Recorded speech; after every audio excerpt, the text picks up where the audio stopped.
Hello Horror Hounds and welcome to Numerics 101. What comes after Scanners 1 and Scanners 2? That's right, it's time for us to channel our inner MC Hammers and say, stop, scanner time, for Scanners 3, The Takeover.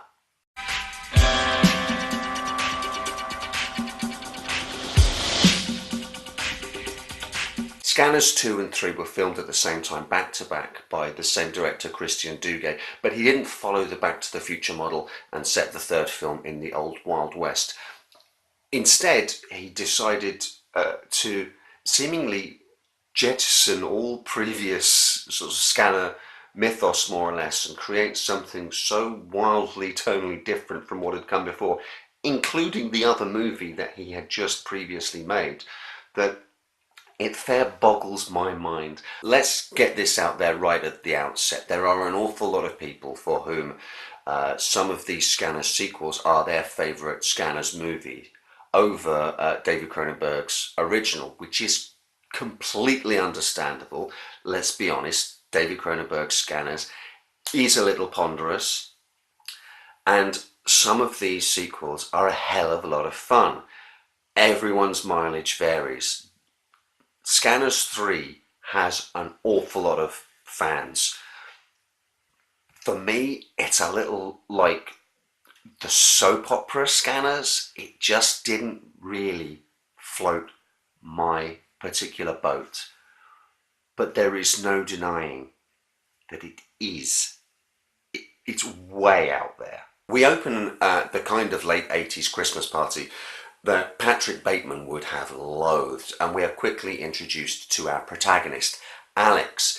He's a guy with a fiancée, no clouds on his horizon whatsoever, plus he's a scanner. A party trick where he uses his mind power to push his best friend, who is dressed as Santa, backwards across the floor, goes terribly wrong when someone distracts him, and boom, Santa goes flying off a high-rise building without his reindeer. Alex has clearly seen Rambo 3 because his go-to method of atonement is to join a Buddhist monastery in Thailand. Sadly, there is no montage sequence of him meditating and trying to control his scanner abilities. Meanwhile, his sister Helena is struggling with the side effects of her own scanning abilities, and she tries out an untested drug being developed by her father, which is designed to control the headaches and block out the voices, but has troubling side effects. It turns her evil. So there will be an inevitable Scanners showdown at the end of a Scanners movie. You have to have a Scanners showdown. And this one will be between drugged up, chemically enhanced psychotic scanners and meditative, Buddhist, clean living, sort of straight edge scanners. Who do you think's gonna win? Boy, do we take a long time getting to that showdown, though. We have to spend, wow, an awful lot of time with Helena and her dastardly evil plan. By the way, The Takeover, of the subtitle of this movie, is not about scanners taking over and becoming the next evolutionary step in the human process and the vanguard of a new type of Homo sapien. No. It's Helena taking over her father's company. Scanners 3 is the film for people who watched David Cronenberg's brooding, thoughtful, original film and thought, what this film needs is some tits. There's a strangely low-rent Red Shoe Diaries softcore approach going on between bouts of hyper-gurning where actors really want you to believe that they're using their minds to do strange things. I know when I talked about the original Scanners that I knocked Stephen Lack's performance as being as dull as a 2x4, but Scanners 3 makes his non-acting look like a genuinely viable alternative to bad acting. If you've ever wondered why previously Scanners have never used their powers to make their bosses do embarrassing dances in restaurants with their trousers around their ankles before, then this is the film for you. If you were placing Helena and her scanner goons in some kind of villain Venn diagram, they are firmly planted in the 60s Batman TV section of villainy. There's no attempt at subtlety. There's no attempt to even tangentially try and set this film in the same world as the previous installments. If you're going to go into this, just my best advice, just surrender yourself to the nuttiness that is Scanners 3. There's no real attempt to tie accepted scanner abilities in from previous movies. Seriously, all bets are off on this. Helena finds out that her scanner powers can be transmitted across live TV broadcasts and captured by videotape, because why not? She can put some instructions on a videotape and someone later on can play the videotape and receive those instructions. Oh, and there are blue lasers that can be used against scanners. There are now anti-scanner lasers, just so that Christian Duguay can get that awesome Who video feeling going on. Let's put in some dry ice and let's have lots of lasers because it looks cool. Oh, and okay, massive spoilers for the end here, but really this isn't.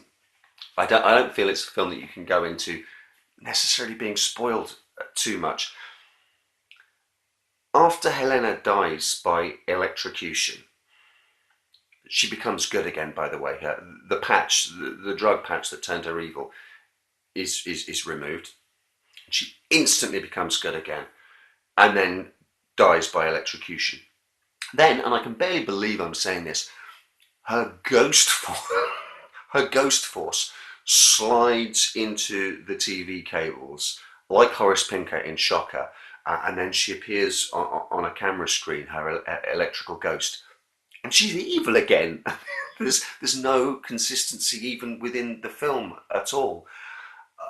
I think maybe I'm trying too hard with a film that isn't asking me to try hard at all, but is just saying, dude, chill out and have another pina colada. Watch some more actors do this. I'm not doing that scanner acting any justice, and if I'm able to find clips to the actual scenes from the actual scanning scenes from Scanners 3, I will put links below and you can behold the magnificence yourself. Scanners 3 has 3 writing credits, and I can only assume that all 3 of those people submitted 3 separate treatments which were smashed together into a shooting schedule that could be completed in a few weeks. This isn't a finely honed script by any stretch of the imagination.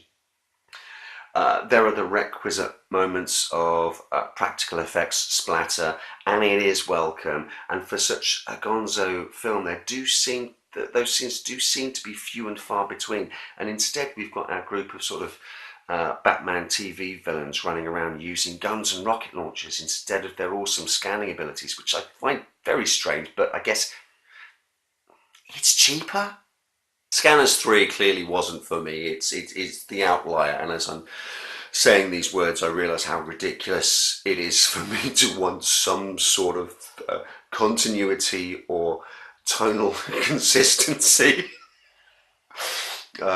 from movies that are sort of Scanners sequels, for profit only sort of Scanners sequels.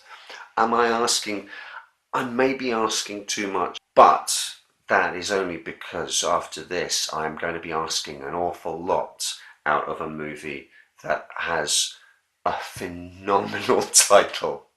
And surely the Grumpy Andrew's critical pendulum has to swing fully back the other way for a movie as evocatively titled as Scanner Cop. It says it all. Join me next time for Scanner Cop.